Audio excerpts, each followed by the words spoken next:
Mariana, bem-vinda ao módulo 5, módulo final do nosso curso, né? Nosso pré-vestibular. Agradeço desde já por todas as aulas, mesmo que a gente não esteja perto, mas espero que tenha sido proveitoso para vocês, assim como foi para mim.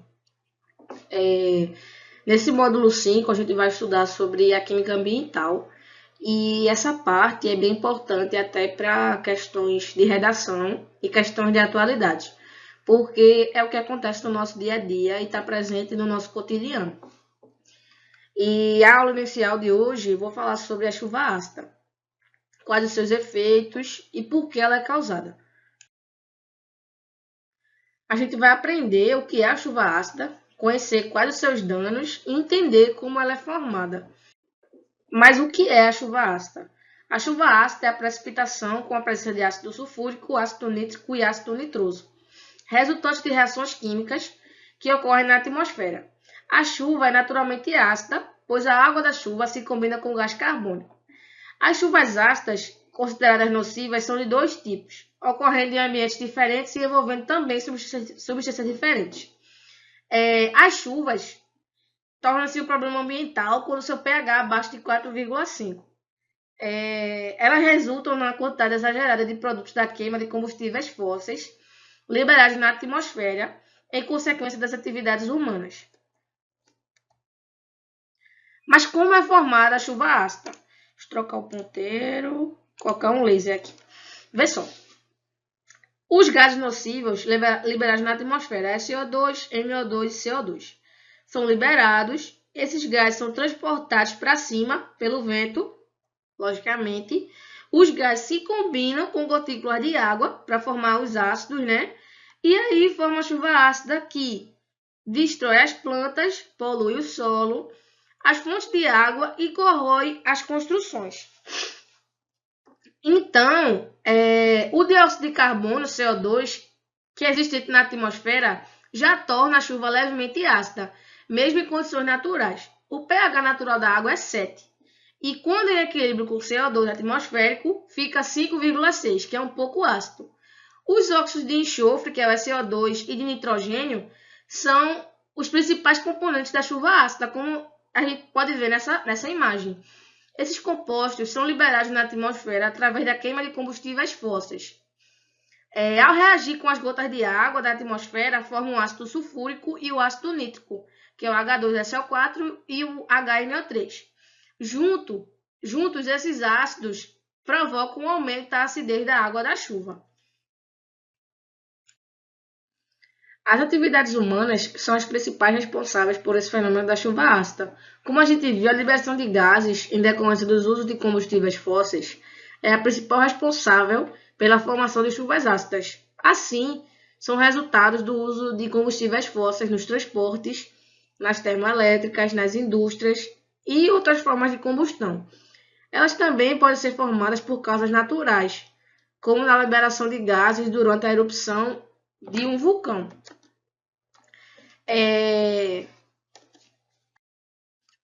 Mas quais as consequências? Quando a gente viu naquele esquema, é colocado que causa dano nas plantações, dano nas águas e dano nas construções. Nas construções também se refere a monumentos históricos. Nos grandes centros urbanos, a chuva ácida acaba por reagir com o carbonato, que é um material presente em mármore e muito utilizado em estátuas, monumentos e prédios. E essas construções passam a se degradar mais rápido, ficando dessa forma que vocês estão vendo aí, escura, e perdendo até o formato da escultura.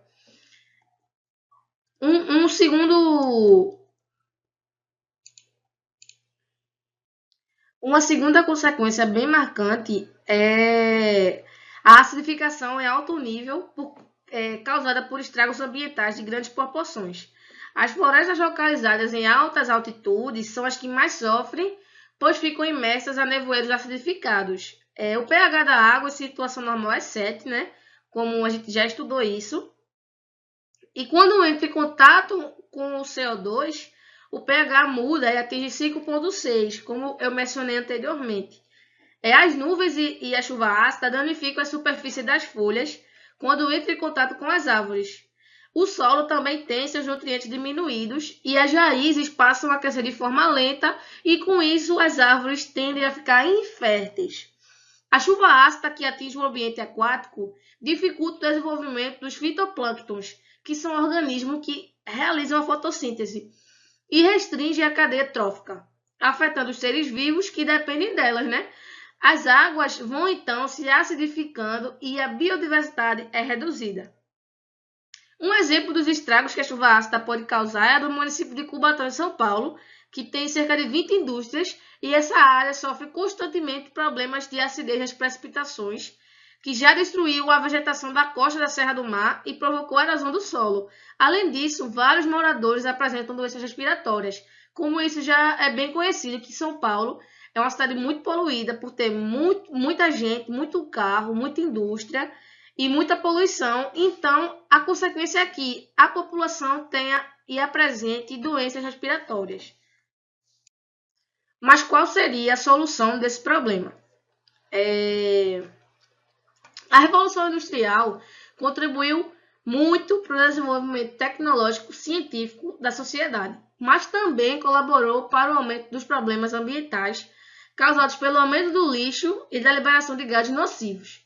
Após o caso de Cubatão, como eu falei antes, ele foi reconhecido pela ONU, né, a Organização das Nações Unidas, e como um caso bastante grave, e diversas políticas para o reflorestamento e recuperação das áreas foram criadas.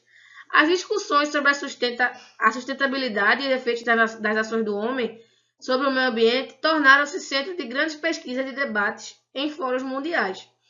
As diversas esferas da sociedade começaram a unir esforços para diminuir as causas e efeitos da chuva ácida.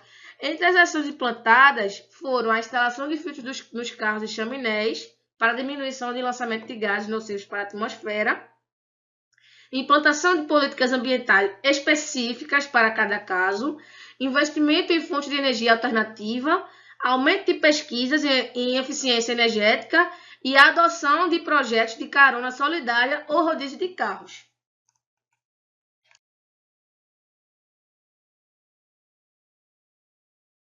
Obrigado, aluno, por mais uma aula. Na próxima, a gente vai estudar sobre os princípios da química verde.